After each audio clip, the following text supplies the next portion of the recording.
talk about the humanitarian help to people who are left on the occupied territories in the east of Ukraine. So I give the floor to People's Deputy of Ukraine, a representative of the President on settlement in Donetsk and Luhansk regions, Iryna Gerashchenko. Good afternoon, dear colleagues. For the Ukrainian authority, for the President, for the government, it is very important that today we can report to the mass media about the fact that for the first time over the months when the part of territory of Donbas was under the control of the gunmen, we were able to deliver humanitarian aid to people who need it more than anybody else.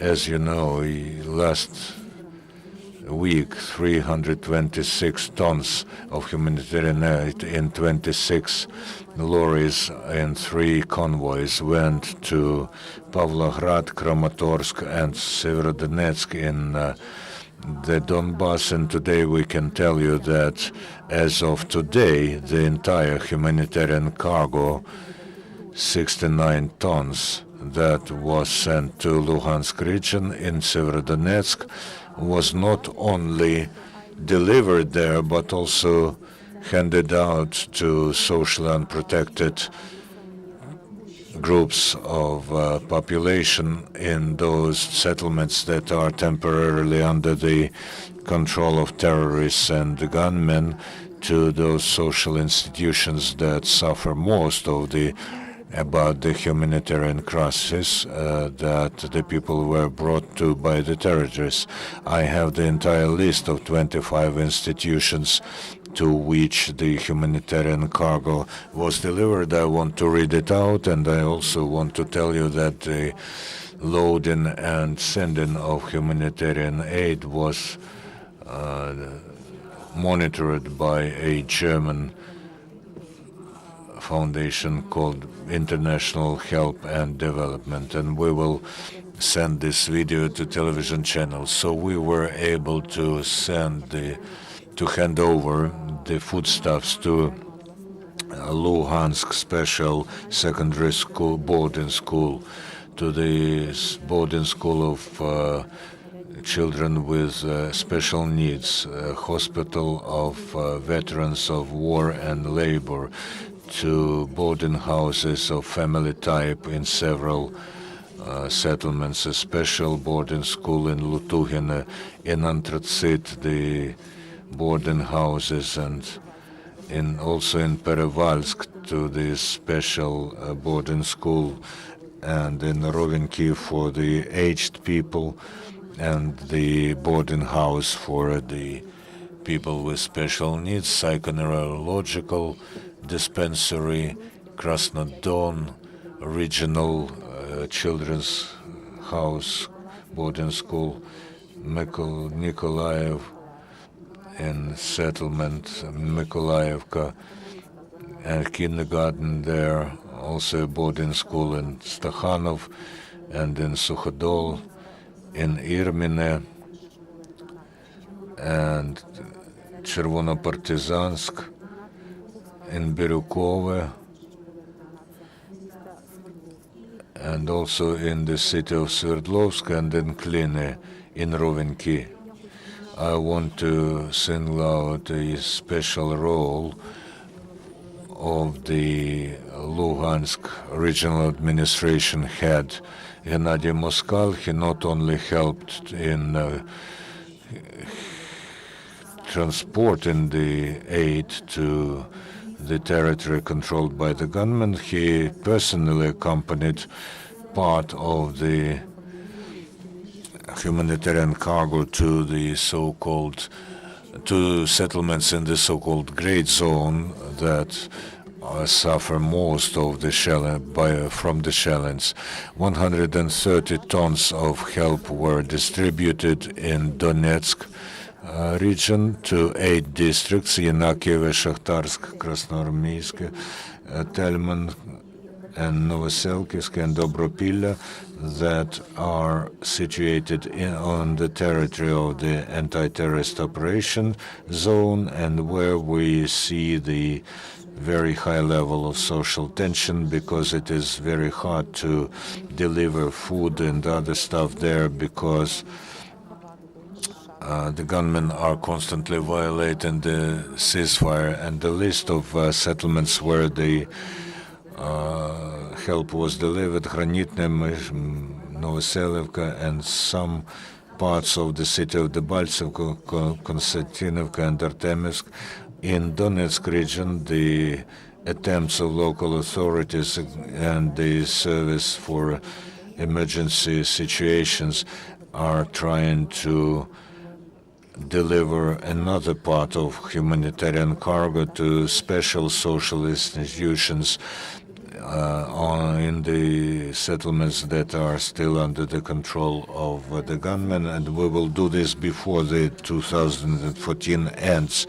I also want to say that the Ukrainian authorities are firmly standing on the principle that we won't sponsor and we won't support by any topic or any action terrorism or separatism. No one shall nurture any hopes about this. We will do everything so that the crossing control is stricter on road checkpoints so that make it impossible to penetrate the Ukrainian controlled territory of subversive groups and make impossible the terrorist acts on the territory of Ukraine.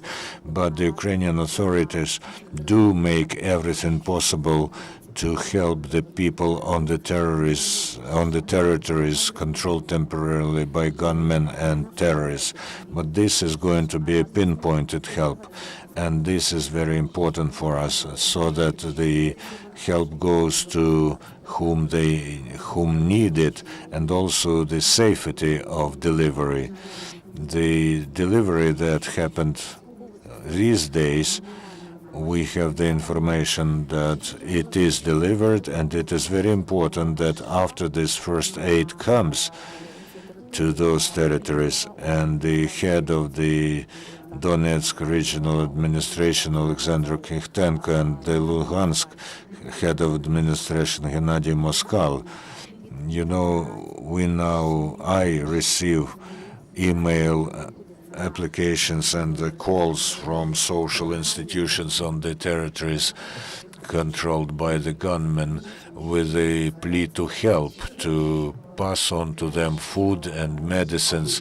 The situation is very complicated, and more than 2 million people today are hostages of separatists and terrorists who are instilling fear and use blackmail to hold these territories. So the Ukrainian authorities will do everything possible to bring back law to the territories that are temporarily under the control of the gunmen in order to provide humanitarian help in order to provide people with the opportunity to live through these hard times.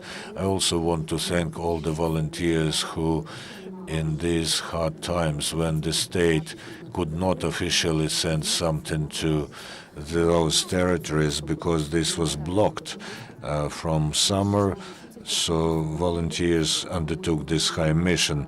We are interested in this cooperation, and we think that only our unity can solve these complicated humanitarian problems. Just a couple of words about the contents of the cargo. And maybe there were some barriers and someone wanted to hinder the delivery.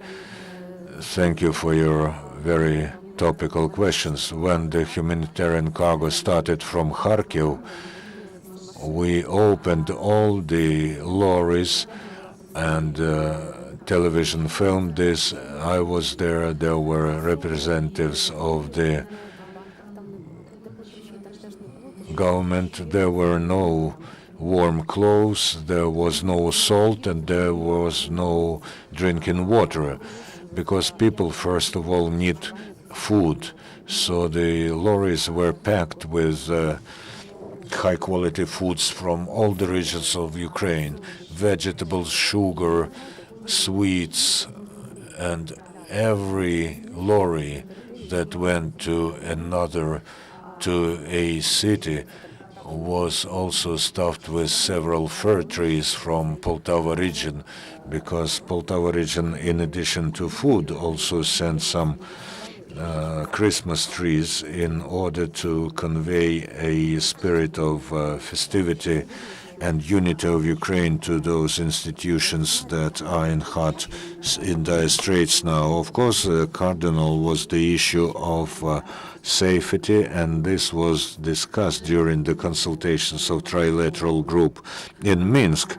Regrettably, we did not get guarantees of safety then, but several days after this, the Ukrainian side was